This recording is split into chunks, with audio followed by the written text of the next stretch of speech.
Okay, Sean. Hi. Oh, can you see me? Yeah, I see you. I hear you. Thank you for coming, Sean. Thank you for having me. I appreciate this. No, thank you. So, how do you feel yourself? I feel great.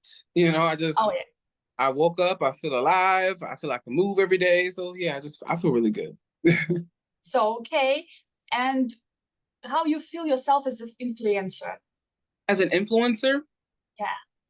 I would definitely say that even though that I feel like I'm really doing great as an influencer, I feel like there's still more work to be done.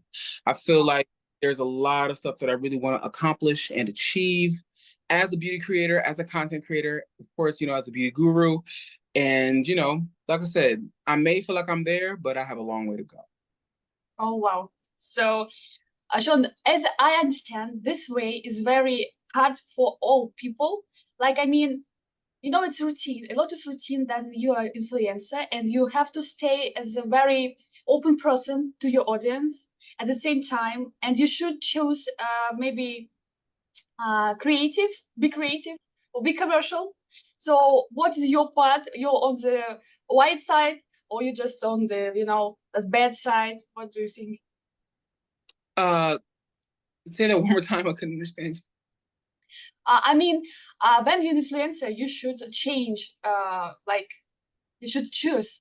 Yeah, you're for commercial part or you're about creative content. So how you choose this? Yeah, what is more important for you? Honestly, um, I feel like creative content is more important to me because I love showing people how dynamic I can be with that. I love showing people that, yes, we are selling the product, but at the same time, we're selling it in a way where it might come across as, say, you don't understand the numbers. Well, we can definitely give it to you in a more fun and creative way. So that way you don't have to go in blind, if that makes sense, because as a consumer, a lot of people look at sometimes a lot of people look at the numbers of how it is. They look at like, if this person has a personality to really sell it to me. So I focus more on the creative part of, Oh yeah, I feel it. I saw your page on Vogue, and I saw that you said on this page that you are all about the creativity, about the um, glossy type of makeup. Yes, as I can pronounce it right. I mean that is about glam. It's about some creative types of makeup, and yeah, and I feel that it's very important part that you stay a person, a creative person in this industry. But what about money? How do you earn your money? Buy how do, the industry or not? Yeah, how do I make the money? yeah. Does this industry give you money as much as you want? Well, making money I know can be a big hassle, a big hustle with it. So, when it comes to just being a creative person and trying to make money off of it, it's basically you're like selling yourself, like, selling the image. What I could represent. Okay, for instance, if I say for instance, Juvia's Place, um, I can show them a creative look while using their product. And if they like me, they could put me in a campaign and they can pay me for it. So it's just like without that creative side that I have, I feel like I won't make money. Yeah. So yeah. Okay, so thank you. So let's go there and find what is a challenging moment in your career as influencer. What do you think that is the most hard part of this work? The most challenging part of being a beauty influencer is not being able to be invited into the same rooms as other influencers. Mm. Yeah, mainly because sometimes me being a gay male or a gay black male, like a gay influencer of color, it's not easy for me because sometimes we have to work 3 to 4 times as hard just to have the seat at the table, where, as you say, the more Mm. people have. So it's harder for us to really that like they basically that's the most challenging part for me is trying to get to where those other influencers are. Yeah, so I see. And I'm sorry that it's it's common for every spheres. Yeah, it's not only about beauty industry, Right. but yeah, unfortunately, it's our life now. Okay, so go deeper, and I want to ask you about some cringe moments in your beauty career. I mean, maybe you saw some strange clients, maybe strange brands, maybe strange people from your audience. Some, like hate. Maybe you saw on your Well, pages and something like that. well, there's one story. I, there's one influence, like one person said that he like it, and it was a he, by the way. One person said he loved my content. He loved how I do makeup, this and that. I said, thank you so much. I appreciate you for, giving me those kind words. And then all of a sudden he gave me his number. And I was like, okay, I don't know what this, I had asked him, like, what is this for? He says, oh, just personal number in case you just, you need someone to talk to, this and the third. And I'm like, okay, thank you for that, but I choose not to because I'm already in a relationship. I'm taken. So, and he's like, no, no, no, it's nothing like that. It's just like, we could become friends. And I'm like, even so, I do not want to accept your number through social media. That's not what I am. And then all of a sudden he asked me, well, listen, can you just send me a body picture of yourself? And I'm like, okay, block. So yeah, like sometimes when people try to give you praise, that praise can be deceiving. So I just learned how to be more careful on who is in my DMs on social media. Oh yeah, yeah, and you don't know what a person is, like is your subscriber, yeah, and what is going in his head and his feelings, and he has a lot of expectations on your profile, on your values that you translate. So yeah, I understand you. It's a problem. Okay, so what keeps you motivated to continue create content? What keeps me motivated is the people. The people love what they see. They always say, Deshawn, because there are some times where I do get discouraged. So people say like, Deshawn, don't give up, don't quit. We want to see more of you. Just keep going. I know it's not easy. It's not hard. It's not an easy thing to keep doing, but you are built for this. You are made for this. Keep doing it. So that's what keeps me motivated. It's because of my followers that keep me going. No. Okay, so you can suffer from people, but you do a lot of things for people, and it's like love. Sometimes it's about suffering. So unfortunately, yeah, it's very interesting thing. Okay, so do you have any secrets, techniques for improving your performance in social networks, like maybe metrics, maybe some special platforms that you can use to improve and to boost your accounts, something like that? Well, I can definitely say that TikTok is a very, very good way to start off your career in makeup because it's it's almost like an instant blow up for you because that's how I started. That's how I literally got my big following is on TikTok. So I start putting well, I'll be honest, I started off doing comedy content. Okay. That literally skyrocketed me to having a following and just having like just getting all that love and it truly skyrocketed me. But as soon as I transitioned into doing more beauty content, yeah, some people stirred away, but again, a big following came for me and it just kept going and going up and up and up there. So definitely, when you're starting off small, start off at a platform where you're literally going to get a huge following, like a huge come around. Okay. So I have two questions now because the first one is what is your advice for beginning influencers? Because you just mentioned that it's a good way to start is maybe funny videos on TikTok or maybe something like that. What's My your advice for the younger beginner influencers is take your time. You don't have to rush. Like you don't have to rush into doing all these extravagant, crazy things. Like because let's be real here. Content makeup beauty influencers normally start off as makeup artists, and that's how I started. And I still am a working makeup artist. So what happens is that how I do that is I start out very, very small. Like I take pictures of my clients that I do. I post them sometimes. That's how you literally start. Don't rush nothing. Don't do the crazy over the top things, just yet. You know what I'm saying? If you don't have the product to do it, start off with what you have. Make like, work with what you got. Make it work for you. So that way it can flourish on your time, if that makes sense. Yeah. And to start is always is hard way. It's always a hard first steps, and you have to be patient to go through. And it's time to time. It's like be depressed from time to time Yeah. because you don't see very good, answer from your audience, and maybe you can see that you should change your navigation, change your way. I think that it's very hard for your work. It's very hard, because sometimes, listen, like again, we all go through a patch in life where we feel like really nothing is hitting, nobody's liking my stuff.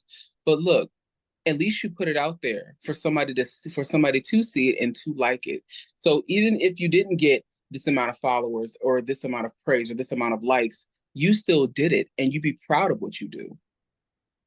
I love your approach. Thank you. So, okay, let's see what you can give us as advice, yeah, about platform like TikTok or Instagram. You know that they have a lot of changes, and they make new changes like for young influencers, like for very small influencers. And how you stay top of all these algorithm updates? How do you feel about these changes, and what do you think about these changes that happens always? With the algorithm change, honestly, I ain't gonna lie, I normally don't stay on top of that because if I stay on top of how my numbers are doing, I'm gonna go crazy. Okay. And that's the one thing that I feel like a lot of people should not do. Don't worry about the numbers, worry about the talent that you're putting out there. Worry about the content you're putting out there, and just let it ride. If you have the money to, push it out there, do what you want to do. But at the same time, if you don't have the money, if you don't have the resources, and all you have is a camera and your brain to brainstorm whatever look you want to do, then work with that. Because like I said before, sometimes it may not go in your favor, but at the same time, good things come to those who wait. Oh, yeah. So, I'm an editor, and I had the task to create an article about all this change, updates, news about these updates, and I'm just was lost because it's too much information for me. And Right. yeah, and they, like, okay, TikTok did it, or Instagram did it, or YouTube did it. What is happening around it? And it's also exhausting. It's Right. exhausting. Very exhausting. Exhausting, yeah. I know that some influencers use managers. They ask managers to help them with all this routine stuff, with numbers, with tools. How do you feel about hiring a manager, or maybe to ask in some agencies about help, maybe in this, commercial part, maybe? Well, yeah, definitely. Like, like I said, management is a good tool to have. So that way you don't have to do a lot of like most of the work. They can actually do the work for you. So you can do the rest of it on your own. But at the same time, with people that really can't afford management, like myself, I'll be honest, I don't have a manager nor agency I'm with. But it's like, you have to work twice as hard, of course, when you don't have management. And sometimes when you have a manager, it can cost you some money. Because let's be real here, a lot of these influencers have managers because they can afford them. And there are some people that get offered management but can't afford that management. Oh, yeah. So it's like, what can you do? Because everything is costly, everything costs money.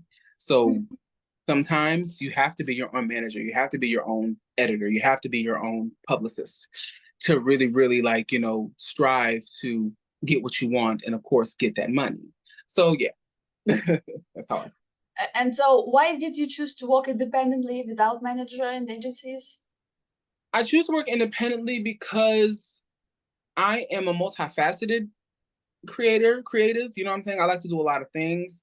And sometimes people like management and agencies, they don't know my vision. So I will have to like, basically do my own thing and create my own lane so that way I can get my own source of income.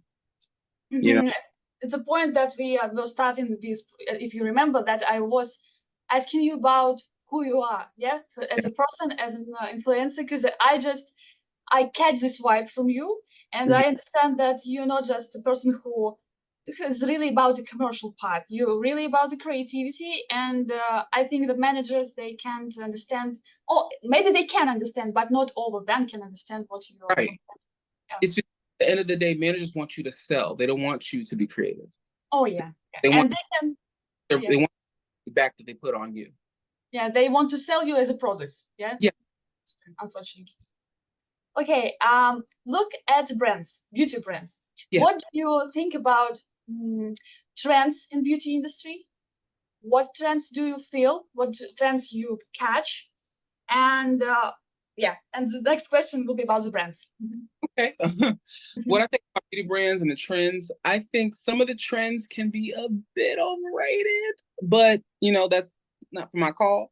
But I do think trends are actually very are necessary because me as an MUA, a makeup artist, they do come in handy. Like say for instance, the feathered brow, the brushed up brow, the laminated brow that everybody's been doing. I love it. It makes my brows look super clean. It makes my clients' brows look super groomed and all that. So yeah, it's like that. Or mind you, we're bringing back the 2016 beat faces. Like over the top cut creases, glitter. Like we're bringing that back from the 2016s to the 2024s. So it's like, yeah, trends are very necessary, but sometimes trends can be overrated. But yeah.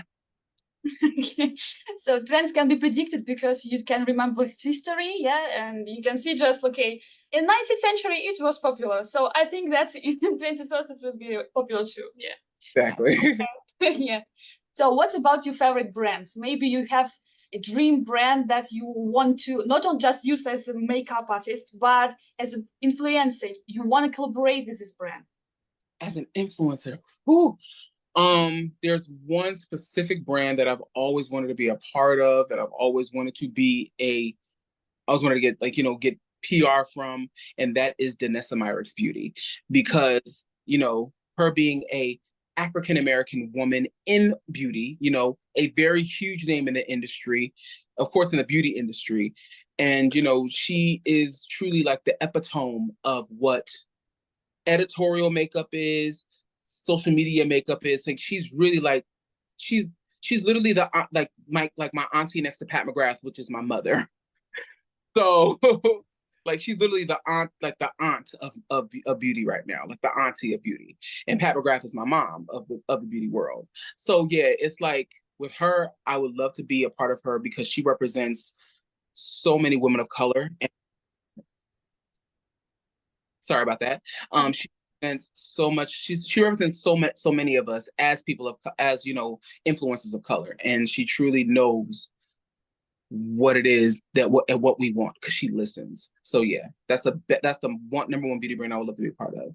Oh yeah, it is very important. I saw like funny video in TikTok, but it's not like funny. It's the black woman. She was was making makeup with a tone, and this tone was brighter and like whiter than her color, and it's so it hurts because why this tone is not about me? It's not about my skin. It's not about my It's body. because today's society, we are still not being represented in these beauty brands, and it's harder for them to see that because sometimes beauty brands can be very tone deaf. And when we tell them that we want darker shades, we want shades that'll complement our skin tone, they will turn the blind eye and will not even remember us or even try to even think about us. So that's why we have like us as as Black beauty creators have been saying like we want representation too. But again, we're still stuck in this way of we're only representing this set group and Yeah, not, if that makes sense. yeah. Let's see. Okay, maybe you can remember some bad collaboration in your career. Did you have very, very bad collaboration? Honestly, I have not had any bad collaborations yet with any brands, but I do know that there's one brand I'll never buy from again. And it kills me to say this, but honestly, I will never buy from YSL again because of the whole situation with just Giselle. Mm-hmm. Giselle, she literally was testing out the new blushes that Yves Saint Laurent has released, and all of them had a white base in them, and none of them complemented her skin. All of them were very ashy, and YSL did nothing. YSL didn't hear it. YSL didn't listen. So it's just like I've literally represented YSL for a while now. And fun fact, when I worked at Bloomingdale's once upon a time, YSL was my counter, and I sold that product to many people, mostly people, and they loved it, and I made a good profit off of it. But at the same time, if you're going to turn a blind eye to us people, then what's the point of me representing you in the first place? So I will never buy from them again. Oh, I see. So disappointed thing, yeah. Mm-hmm. Okay, and what type of collaboration do you prefer? Maybe it's a paid collaboration, or you mean it's a barter, or maybe affiliate programs? What type of collaborations do you love? I honestly, I want it all. I would love to get paid for it. I would love to get products for it. You know, as long as I get to put out content and showcase people what this product does and everything like that. I just love recording. I love filming. So whatever product I get, I'm going to put it out there. I just recently got a PR package from Cosmetic. So I'm going to definitely do a video for that very soon. Oh. So I'm whatever I get, either paid or collaborative, I'm down for it all. Oh yeah, so I see that you're an open person, you know, like for every opportunities. I think. Yeah, so. Okay, I see that it's like our last question. Thank you so much. Thank you so much for this conversation. Maybe you want to share something with me and our audience, and I don't know. Maybe you have something to say in the end. Just, I could say this, definitely just follow your dreams, follow your heart. Remember, lead not on your own understanding. You know, whatever God has in store for you, you follow it, and you learn it, and you live for it. Don't ever listen to somebody else's negativity about what you have going on in your life. Just stick to what you know and stick to God's plan for what he has in store for you. I will definitely do that. Thank you so much for having me again. I really appreciate it. Thank you. Thank you. Have a very wonderful evening, okay? Thank you. Promise have a wonderful evening and night. So bye All bye. right. Thank you. Thank you.